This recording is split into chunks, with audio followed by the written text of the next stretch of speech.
नमस्कार। ज्ञान तृप्ति महाविद्यालय 15 अनूपगढ़ के इस YouTube चैनल पर आपका हार्दिक स्वागत है। आज हम कर रहे हैं बीएससी फर्स्ट ईयर के लिए जो हमारा टॉपिक चल रहा था physical chemistry unit first. Physical chemistry unit first में दो पार्ट हैं, जैसा कि मैंने आपको पहले बताया। एक मैथमेटिक्स है, एक कंप्यूटर है। उसमें से कंप्यूटर का पार्ट आपके लिए करवाया जा रहा है और यही कंप्यूटर आपके एलिमेंट्री कंप्यूटर एप्लीकेशन में भी आएगा। एलिमेंट्री कंप्यूटर एप्लीकेशन में भी आएगा, जिसमें जो कि आपके लिए फर्स्ट ईयर का एक कंपलसरी सब्जेक्ट है। ठीक है, देखिए सबसे पहले हम बात कर रहे हैं कंप्यूटर हार्डवेयर में क्या क्या चीजें होती हैं। कंप्यूटर हार्डवेयर में तीन चीजें होती हैं। एक होती है इनपुट यूनिट, एक होता है सीपीयू, एक होता है आउटपुट यूनिट। इनपुट यूनिट वो है जिसके द्वारा कंप्यूटर को कार्य करने के लिए सूचनाएं दी जाती हैं, डेटा और प्रोग्राम्स दिए जाते हैं, कीबोर्ड और माउस इसके अंदर आते हैं। सीपीयू वो है जहां पर डेटा और प्रोग्राम जाएंगे, कंप्यूटर का दिमाग होता है, सभी प्रकार की गणनाएं यहां पर होंगी। इसके अंदर कुछ सिस्टम्स होते हैं जिसको ऑपरेटिंग सिस्टम कहा जाता है। जैसे नॉर्मल जो प्राइवेट कंप्यूटर होते हैं उसके अंदर डॉस सिस्टम होता है या विंडो सिस्टम होता है। उसके बाद में आउटपुट यूनिट है। आउटपुट यूनिट में दो प्रकार के काम, दो मुख्य चीजें होती हैं इसके अंदर। एक होता है मॉनिटर और दूसरा होता है प्रिंटर। मॉनिटर का मतलब होता है जो चीज हमें बाहर दिखाती है, मॉनिटर है, जो उसका टीवी होता है वो मॉनिटर होता है, और प्रिंटर जिससे हम किसी की हार्ड कॉपी निकाल लेते हैं।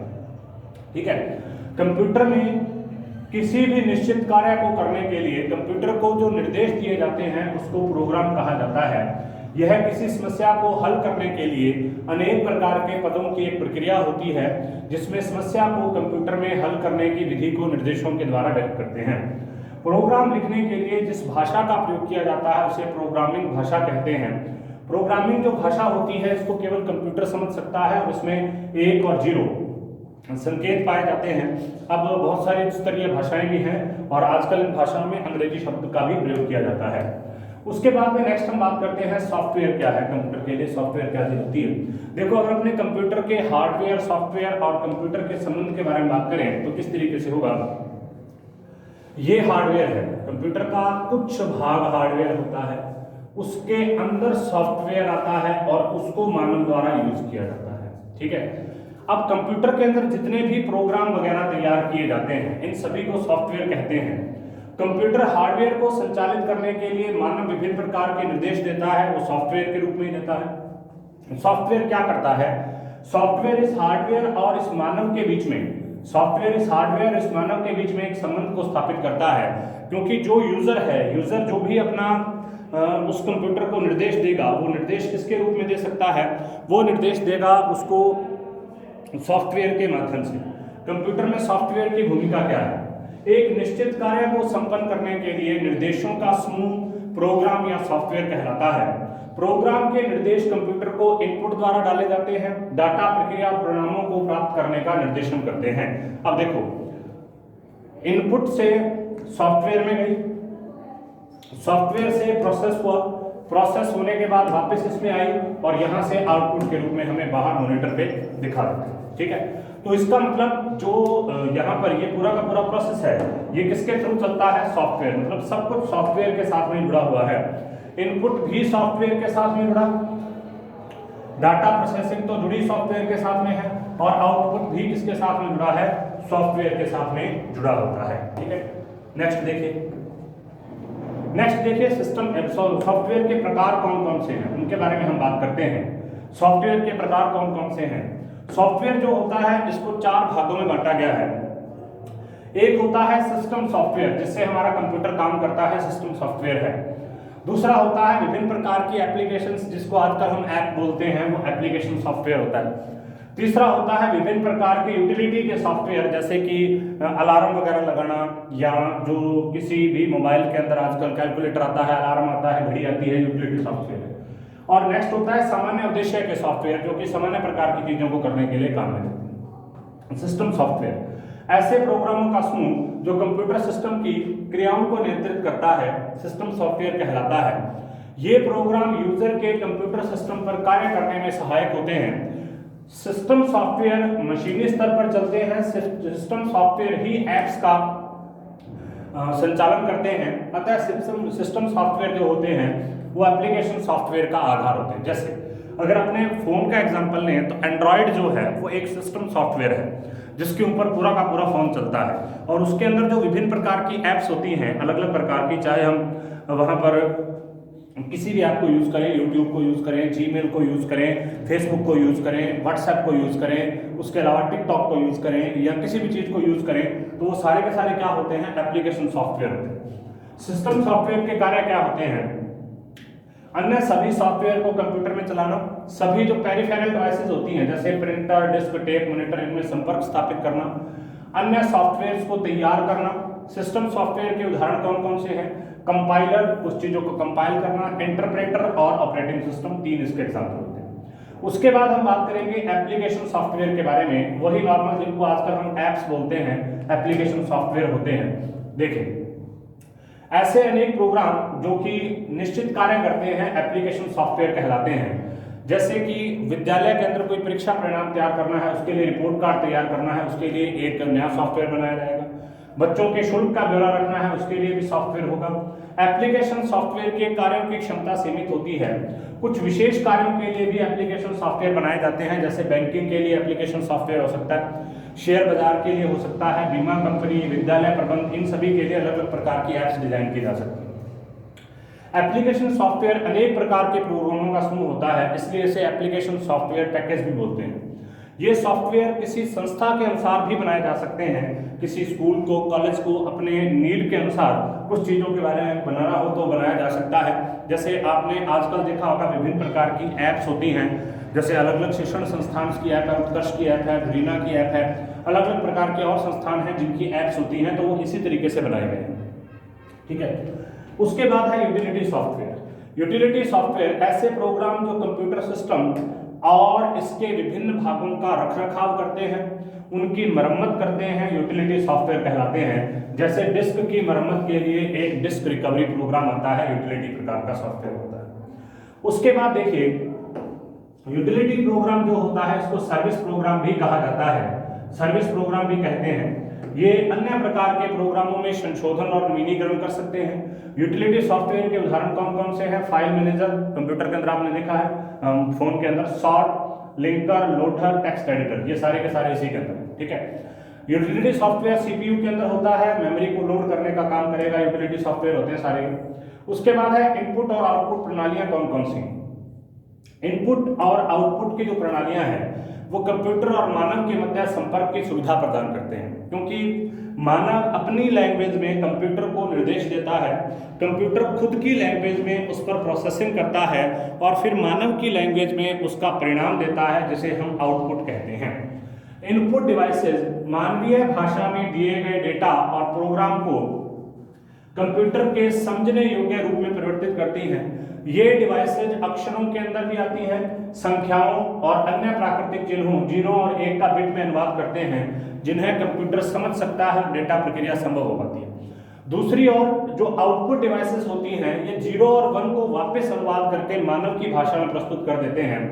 या तो हम उसको स्क्रीन पर देख सकते हैं और या प्रिंटर से प्रिंट कर सकते हैं। जैसे यहाँ से कोई इनपुट दिया गया 1 और 0 की स्ट्रिंग में, उसको इसके अंदर प्रोसेसिंग हुई और इसको वापस किसके अंदर बदल दिया, जो मानव की भाषा है, अंग्रेजी, हिंदी, किसी में बदल सकता है। ठीक है, इनपुट या आउटपुट डिवाइसेस प्राय कंप्यूटर के सीधे नियंत्रण में रहती हैं।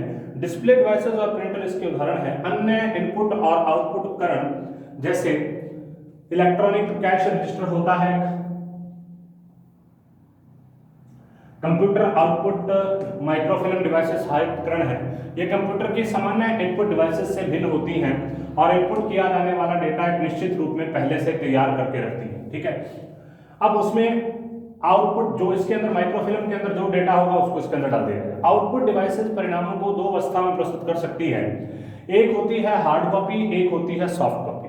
किसी कागज या माइक्रोफिल्म पर छपा हुआ आउटपुट हार्ड कॉपी होता है। जब भी हम किसी का प्रिंट निकालते हैं वो हार्ड कॉपी होता है, और जो हमें वहां पर दिखाई देता है, मतलब जो किसी कंप्यूटर की स्क्रीन पर दिखाई देता है, मॉनिटर पर दिखाई देता है, वो सारा का सारा क्या होता है, सॉफ्ट कॉपी होता है, सॉफ्ट कॉपी होता है, जो कि अस्थायी होती है। स्क्रीन या मॉनिटर पर आउटपुट में जो दिखाई देने की क्रिया है उसको डिस्प्ले कहते हैं। इसीलिए स्क्रीन या मॉनिटर जो होता है उसको डिस्प्ले डिवाइसेस कहते हैं। ये आपके सामने जो लगा हुआ है ये भी एक डिस्प्ले डिवाइसेस है, ठीक है।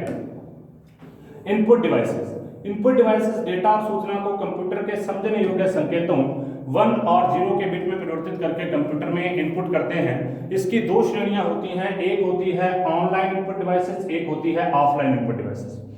ऑनलाइन इनपुट डिवाइसेस वे उपकरण हैं जो कंप्यूटर के सीधे संपर्क में रहते हैं। ये डिवाइसेस कंप्यूटर के साथ एक्टिव होते हैं और इनपुट का कार्य करते हैं। ऑफलाइन इनपुट डिवाइसेस वे उपकरण हैं जो कंप्यूटर के सीधे संपर्क में नहीं रहते और स्वयं अपने नियंत्रण में रहते हैं। विभिन्न प्रकार के इनपुट डिवाइसेस का विवरण निम्नलिखित है। सबसे पहले कीबोर्ड। कीबोर्ड के अंदर आप जानते हैं अलग अलग टाइप की कीज होती हैं और उन कीज के द्वारा ही हम कई प्रकार के जो है उसको कमांड दे पाते हैं। अब कीबोर्ड दो प्रकार का होता है, एक सीरियल कीबोर्ड होता है, एक पैरेलल कीबोर्ड होता है, ठीक है।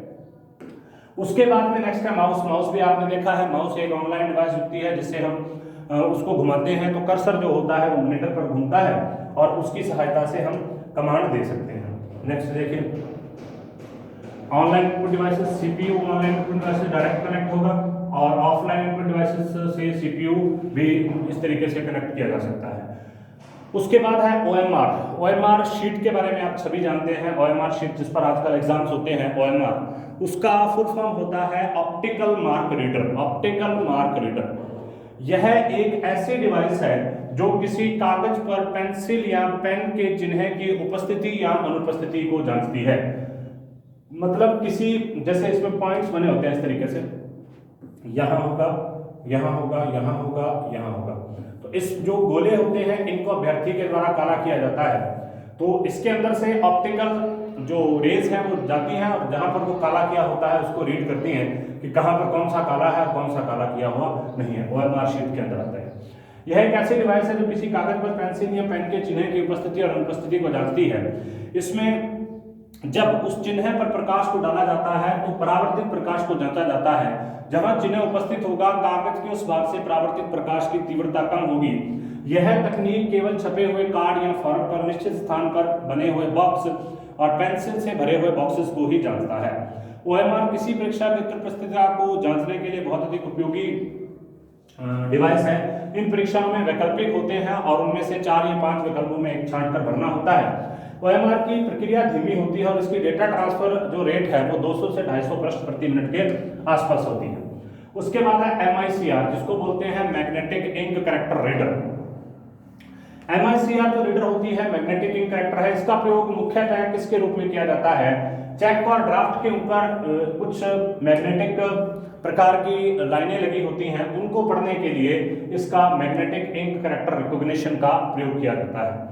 उसके बाद है OCR। OCR optical character recognition होता है जो डेटा लिखने के लिए अक्षरों का मानक सेट होता है। मनुष्य और मशीन दोनों की भाषाओं को पढ़ सकता है। स्कैनिंग के लिए इसका काम किया जाता है। फोटो सेंसिटिव प्लेट पर इसको रख देते हैं और उसके बाद उसका स्कैनर कर लेते हैं। बारकोड आपने देखे होंगे, बहुत सारे छोटे छोटे लाइनें लगी रहती हैं आजकल वस्तुओं के ऊपर, उसको बारकोड कहा जाता है। शॉपिंग मॉल्स में प्रयुक्त होते हैं ये और ज़्यादातर क्योंकि वहाँ पर जो उसके ऊपर जब बारकोड रीडर लगाया जाता है तो वो उससे प्राप्त करके जानकारी और उसके आधार पर उसकी बिलिंग कर देता है। डिजिटिंग टैबलेट यह एक इनपुट डिवाइस है जिससे कंप्यूटर में ड्राइंग के स्केच को डाला जाता है। टैबलेट होती है उसके ऊपर आप ड्राइंग बनाओगे वो कंप्यूटर के अंदर चली जाएगी, ठीक है। उसके बाद है स्कैनर। स्कैनर एक इनपुट डिवाइस है जिसमें चीजों को स्कैन करके और हम कंप्यूटर के अंदर ट्रांसफर कर सकते हैं सॉफ्ट कॉपी के रूप में। अब देखिए यहाँ पर आगे क्या है, OCR, OMR स्कैनर, ये MICR, ये सब स्कैनर ही होते हैं। इनके अलावा इमेज स्कैनर होते हैं जो किसी प्रकार के फोटोग्राफ को, आकृति को कंप्यूटर में मेमोरी में डिजिटल रूप में सेव करते हैं। आजकल पीसी के लिए अनेक प्रकार के स्कैनर उपलब्ध हैं जिनकी रेजोल्यूशन 300 dpi से प्रारंभ होती है। यहाँ रेजोल्यूशन से अभिप्राय उस चित्र की स्पष्टता से है जिसे स्कैन किया जाता है। इकाई क्षेत्रफल में चित्र के बिंदुओं की संख्या रेजोल्यूशन कहलाती है। स्कैनर में स्रोत पृष्ठ को समतल सतह पर रख दिया जाता है। इसमें लगे लेंस और प्रकाश स्रोत के द्वारा फोटो सेंस में बदलकर बाइनरी कोड में बदला जाता है जिसको कंप्यूटर अपने आप ग्रहण कर लेता है। उसके बाद है आउटपुट डिवाइस। प्रक्रिया के पश्चात कंप्यूटर परिणाम प्राप्त करता है और उस परिणाम को वो आउटपुट के रूप में बाहर दिखाता है। उसके लिए जिन डिवाइसेस का प्रयोग किया जाता है उनको आउटपुट डिवाइसेस कहते हैं। आउटपुट डिवाइसेस या तो डिस्प्ले डिवाइसेस होती हैं जैसे स्क्रीन होगी या प्रिंटर के द्वारा मिलती है। कंप्यूटर की स्क्रीन एक डिस्प्ले डिवाइस होती है जिसे विजुअल डिस्प्ले यूनिट भी कहा जाता है। उसके बाद है टेक्स्ट और ग्राफिक्स। आउटपुट जब अक्षरों, चिन्ह और अंकों में प्राप्त होता है तो उसे टेक्स्ट कहते हैं, जबकि चित्र, फोटोग्राफ या रेखा चित्र के रूप में अगर प्राप्त होता है तो उसको ग्राफिक्स कहते हैं। आजकल आने वाली अधिकतर डिस्प्ले जो डिवाइसेस होते हैं टेक्स्ट और ग्राफिक दोनों के रूप में ही काम करती हैं। उसके बाद है रेजोल्यूशन। रेजोल्यूशन क्या है? आजकल आपने सुना होगा इसका इतना रेजोल्यूशन है, पिक्सल्स के आधार पर ही होता है। डिस्प्ले डिवाइस का जो महत्वपूर्ण लक्षण होता है ये इसकी रेजोल्यूशन होती है, मतलब चित्र की स्पष्टता इसकी रेजोल्यूशन है। अधिकतर डिस्प्ले डिवाइसेस में जो चित्र होता है उसमें छोटे छोटे डॉट चमकने से बनते हैं। स्क्रीन के छोटे छोटे डॉट जो होते हैं पिक्सल्स कहलाते हैं, और पिक्सल जो होता है ये किसका संक्षिप्त रूप है? पिक्चर के एलिमेंट का संक्षिप्त रूप है। स्क्रीन पर इकाई क्षेत्रफल में जो पिक्सलों की संख्या है, मतलब इतने क्षेत्रफल में, मान लो ये क्षेत्रफल 1 सेंटीमीटर स्क्वायर हो, तो इस पर जितने भी पिक्सल, जितने डॉट्स होंगे इसको हम क्या कहेंगे? इसको हम इसके पिक्सल कहेंगे। स्क्रीन पर जितने अधिक पिक्सल होंगे स्क्रीन का रेजोल्यूशन उतना ही स्पष्ट होगा और चित्र भी उतना ही ज्यादा स्पष्ट होगा। एक डिस्प्ले रेजोल्यूशन 640 बाई 480 है, जिसका अर्थ होता है 640 डॉट के स्तंभ और 480 डॉट की पंक्तियों से मिलकर बना है। टेक्स्ट के अक्षर या कैरेक्टर स्क्रीन पर डॉट मैट्रिक्स विन्यास से बने होते हैं। सामान्यतः मैट्रिक्स का आकार होता है 5 × 7 बराबर 35 पिक्सल या 7 × 12 बराबर 84 पिक्सल के रूप में टेक्स्ट होते हैं। इसी प्रकार एक स्क्रीन पर 65 कैरेक्टर की 25 पंक्तियां डिस्प्ले की जा सकती हैं। स्क्रीन पर हम इससे अधिक रेजोल्यूशन प्राप्त भी कर सकते हैं, ठीक है। उसके बाद में बिट मैपिंग वगैरह क्या है, इन सब चीजों के बारे में बात करते हैं। फिर हम मॉनिटर्स के बारे में बात करेंगे, अलग अलग प्रकार के मॉनिटर्स जो आपने देखे हैं। बिट मैपिंग, प्रारंभ में डिस्प्ले डिवाइसेस केवल कैरेक्टर को एड्रेस कर सकती थी, टेक्स्ट को डिस्प्ले करती थी।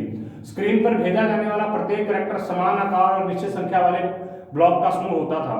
अब उसके बाद आजकल ग्राफिक्स भी आता है, मतलब ग्राफिक्स का मतलब होता है उसमें अलग अलग प्रकार की फोटोज भी देखी जा सकती है। पहले केवल हम उस पर टेक्स्ट ही देख सकते थे, इसके अलावा कुछ नहीं।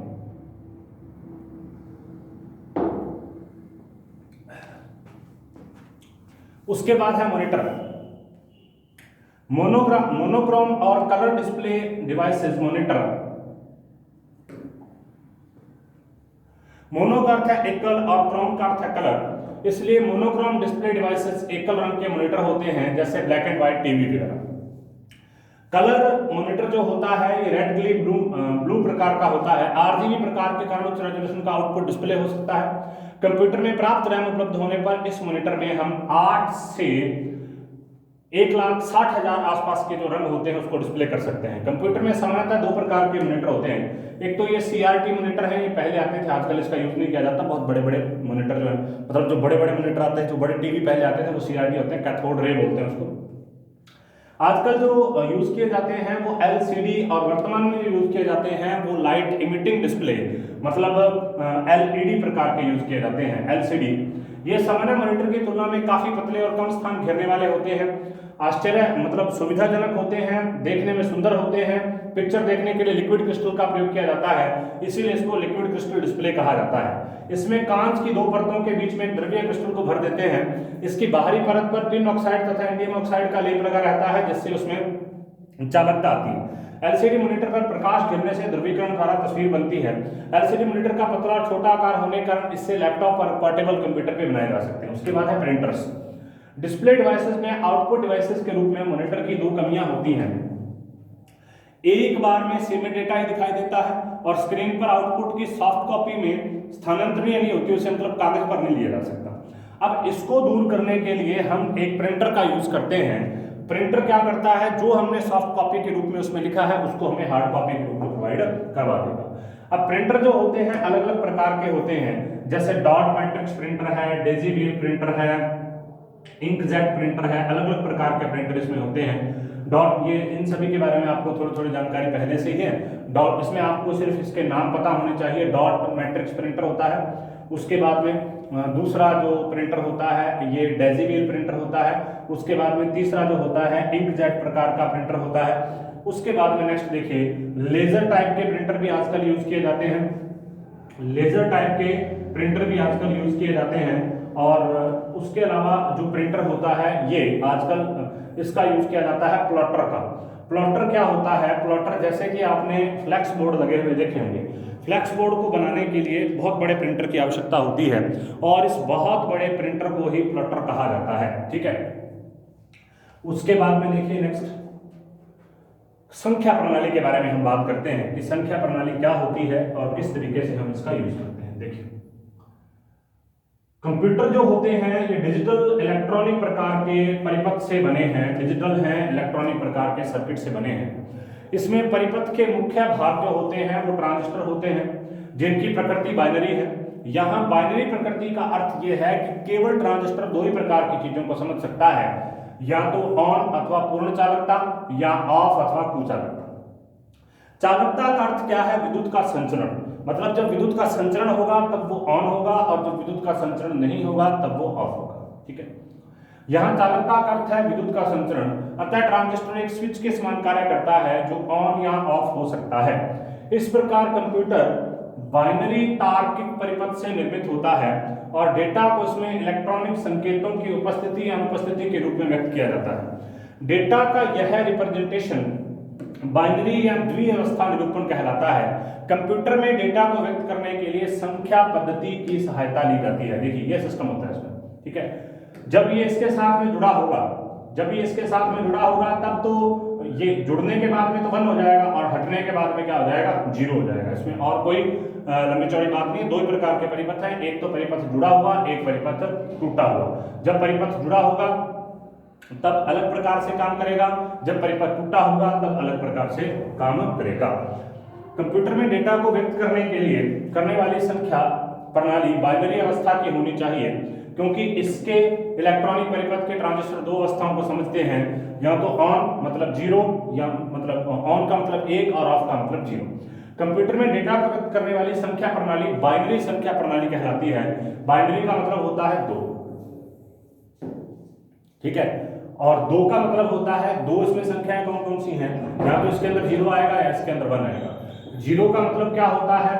या तो ये ऑफ होगा। 1 का मतलब क्या होता है? या तो ये ऑन। जब डेटा को कंप्यूटर में इनपुट करते हैं तो कीबोर्ड की दबाई गई प्रत्येक कुंजी के संकेत को बाइनरी कैरेक्टर में बदल देते हैं। अब बाइनरी कैरेक्टर में बदलने के बाद ये कंप्यूटर में संचरित होता है।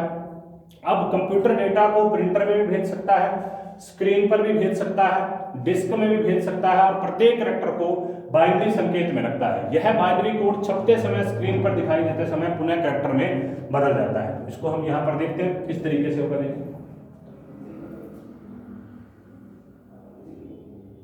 देखो हमने इसको बदलना है ए को। ए के लिए कोड होता है 10000001 बाइनरी संकेत में। 1 हमेशा ऑन होता है, पहला ऑन रहेगा। दूसरा 0 है, फिर 0 है, फिर 0 है, फिर 0 है, फिर 0 है और फिर ऑन है, तो इसका मतलब ये भी ऑन रहेगा। ठीक है, ऐसे जुड़ा। तो इसका मतलब ये सारे के सारे, ये तो ऑन है, 1 के लिए ऑन आता है और बाकी के लिए 0 आता है। अब ये तो कंप्यूटर के समझने की भाषा है। ठीक है, अब इसके द्वारा कंप्यूटर के अंदर डेटा को भेजा गया, कंप्यूटर ने अपने अंदर इसकी प्रोसेस कर ली। प्रोसेस करने के बाद इसको इलेक्ट्रॉनिक पल्स ने बदल दिया बाइनरी अंकों में। बाइनरी अंकों से वापस किसके अंदर बदल गया? ए में बदल गया। पहले हमने ए डाला, ए किसके अंदर बदला? बाइनरी में। बाइनरी ने क्या किया? प्रोसेस किया। प्रोसेस करने के बाद वापस बाइनरी, बाइनरी से किसके अंदर बदला? कैरेक्टर में। हमें यहां पर भी ए दिखाई देगा और प्रिंटर के अंदर भी ए ही दिखाई देगा। तो इसका मतलब इस तरीके से ए जो होता है वो कीबोर्ड से स्क्रीन और प्रिंटर तक पहुंचता है। बाइनरी संख्या प्रणाली में प्रत्येक कैरेक्टर 0 और 1 की बाइनरी संख्या को दर्शाता है। अंग्रेजी वर्णमाला के ए अक्षर का जो बाइनरी कोड होता है वो होता है 10000001। ठीक है, इसको इतने आपको कोड वगैरह याद करने की जरूरत नहीं है, कुछ खास इसमें नहीं है, लेकिन फिर भी आपको थोड़ा बहुत इसके बारे में अंदाजा होना चाहिए, वो आपको यहाँ पर बता दिया जाएगा। अब हम बात करते हैं नंबर सिस्टम के बारे में, संख्या प्रणाली।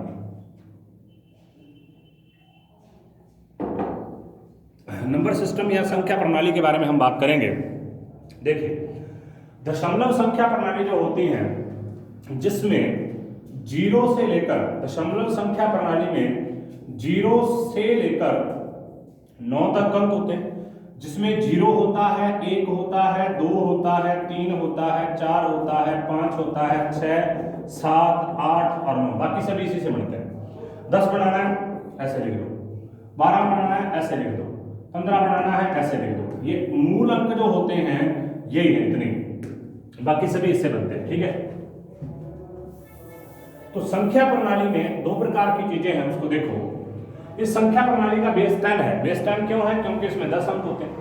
दशमलव संख्या प्रणाली में लिखी किसी भी संख्या का मान दो गुण रखता है। एक तो संकेत मान, मतलब उसके अंदर 0 से 9 तक के अंक होंगे, ये संकेत है। दूसरा होता है स्थानीय मान। स्थानीय मान से हम हमेशा कहां चलते हैं? हम हमेशा दाएं से बाएं तरफ चलते हैं, मतलब यहां से। पहली संख्या होती है इकाई की, दूसरी संख्या होती है दहाई की, मतलब 10 नंबर, फिर होती है 100 की, फिर होती है 1000 की, आगे होती है लाख की, फिर होती है 10 लाख की। ऋणात्मक अंक जो होते हैं वो हमेशा उल्टे चलते हैं। वहां पर -1, वहां पर -3, फिर -2, फिर -1, फिर 0। और धनात्मक होते हैं वो ऐसे चलते हैं इस तरफ से, ठीक है। प्रत्येक अंक का स्थानीय मान उसके आधार या बेस पर अंक की स्थिति को व्यक्त करता है और उस अंक का मान अंक और स्थानीय मान के गुणनफल के बराबर होता है। इसका एग्जांपल यहां पर दे रखा है, देखिए। मान लीजिए हमारे पास एक अंक है, कौन सा है? 365। 365 में एक अंक हो गया 5, एक अंक हो गया 6, एक अंक हो गया 3। अब हम यहां से इस तरफ चल रहे हैं, यहां से इस तरफ चल रहे हैं, ऐसे, ठीक है। यहां से इस तरफ चल रहे हैं, तो इसका मतलब आपके जो राइट हैंड साइड से हम किस तरफ जा रहे हैं? लेफ्ट हैंड साइड की तरफ। पांचवा पहले नंबर पर है, तो ये 0 का अंक होगा, इकाई का अंक होगा, तो इसके लिए दाएं से बाएं स्थिति क्या होगी? 0, क्योंकि पहले नंबर पर ये 1 नंबर पर है इसकी एक स्थिति और ये 2 नंबर पर है इसकी 2 स्थिति। अब देखो स्थानीय मान 10 के 0, इसका स्थानीय मान इकाई होता है हमेशा, इसका स्थानीय मान दहाई होता है, इसका स्थानीय मान सैकड़ा होता है। तो इसको लिखेंगे तो 5 आएगा, इसको लिखेंगे तो 6 × 10 60 आएगा, इसको लिखेंगे तो 3 × 100 300 आएगा। तो इनको जोड़ दो, 360 5, टोटल कितना बनेगा? 365। ये इस तरीके से चलता है, ठीक है। किसी भी संख्या की घात शून्य होने पर उसका मान 1 ही प्राप्त होता है, इसलिए 10 की पावर 0 1 होगा। ये तो आपको पता है, ये सामान्य मैथमेटिक्स का रूल है। प्रत्येक अंक का मान जो होता है निम्नलिखित चीजों पर है। सबसे पहले तो अंक पर, ठीक है, उसके बाद में संख्या की स्थिति क्या है, और तीसरा उस संख्या प्रणाली का आधार क्या है, ठीक है। अब यहां पर सबसे पहले हम बाइनरी संख्या प्रणाली या द्विआधारी संख्या प्रणाली के बारे में बात करेंगे। बाइनरी संख्या प्रणाली जो होती है, ये द्विआधारी के अंदर दो ही आधार होते हैं, एक होता है 0 1 1। दशमलव के अंदर आधार होते हैं 10, 0 से लेकर 9 तक। इसीलिए ऑक्टल भी होती है, हेक्साडेसिमल भी होती है, डेसिमल भी होती है, वाक्य होती है, डेसिमल दशमलव भी होती है। इस संख्या प्रणाली में 2 अंक होते हैं, एक होता है 0 0 और एक होता है 1। कुल अंकों की संख्या 2 है, इसलिए इसको बाइनरी कहते हैं, इसका बेस भी 2 ही होगा। बाइनरी संख्या प्रणाली में 0 और 1 के अंकों को बाइनरी अंक या बिट कहते हैं, और बिट बाइनरी डिजिट का संक्षिप्त रूप है। बाइनरी डिजिट को शॉर्ट फॉर्म में बिट लिखा जाता है। 8 बिट को 1 बाइट के रूप में लिखते हैं, और 1 बाइट के अर्धभाग 4 को निबल कहते हैं। ये चीजें आपको थोड़ा सा ध्यान में रखनी है कि निबल क्या होता है, बाइट क्या होता है, बिट क्या होता है, ठीक है। किसी भी, अब निबल वापस देख लेते हैं एक बार। देखो बिट होता है ये, अब उसके बाद 8 अगर बिट हो जाएंगे तो उसको क्या बोलेंगे? बाइट, और उसमें से आधे कर देंगे तो उसको क्या बोलेंगे? निबल।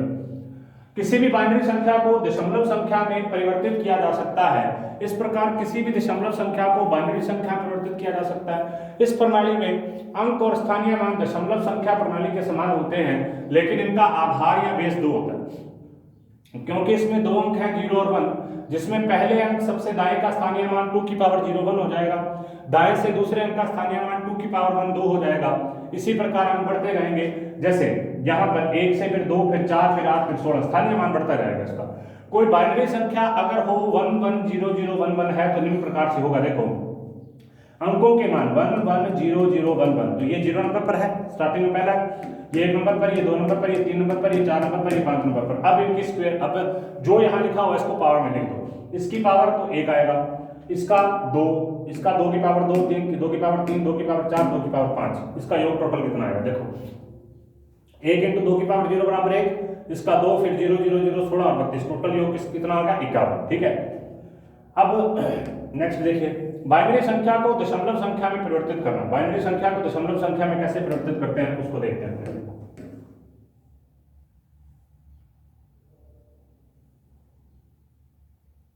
देखिए बाइनरी संख्या को दशमलव संख्या में परिवर्तित करने के लिए बाइनरी संख्या के प्रत्येक अंक को उसके स्थानीय मान से गुणा करते हैं, और जो हमें गुणनफल प्राप्त होगा उनका करते हैं योग, और गुणनफलों का योग ही वो क्या होगा? दशमलव संख्या होगा। जैसे बाइनरी संख्या 10110001 को दशमलव में बदलना है, तो ये संख्या है, ठीक है। अब इसमें उधर से लिखना शुरू करेंगे, पहले आ गया 1, फिर आ गया 0, फिर आ गया 0, फिर आ गया 1, फिर आ गया 1, फिर आ गया 0, फिर आ गया 1। ये पहले नंबर पर, 0 नंबर पर, ये पहले नंबर पर, ये दूसरे पर, ये तीसरे पर, ये चौथे पर, ये पांचवें पर, ये छठे पर। इसका स्केयर किया, मतलब इसके ऊपर घात लिखी 1, इसका 2 आया, इसकी 2 की घात 2 4, इसकी 8, इसकी 4 बार लिखेंगे 2 को 16, 5 बार लिखेंगे 32, 6 बार लिखेंगे 64, ठीक है। अब देखो 1 इंटू 1, उसके बाद 0 इंटू 2, उसके बाद 0 इंटू 4, मतलब जो यहाँ पर अंक लिखा है, जो उसकी मान आया है, उसको इस अंक से गुणा कर दो। तो 1 इंटू 1 का 1 आ गया, इसका 0, 1 इंटू 8 का 8 आ जाएगा, 16 इंटू 1 का 16 आ जाएगा, 32 इंटू 0 का 0 आ जाएगा, 64 का 64। तो इसका मतलब ये क्या आ जाएगी, कुल 89। अब देखो 1 पर 64, 32, 16, 8, 4, 2, 1 जोड़ लो, 64 plus 0 plus 16 plus 8 plus 0 plus 0 plus 1 कितनी हो जाएगी, 89, ठीक है। इस प्रकार से हम इस अंक को बदल सकते हैं, ये देखो।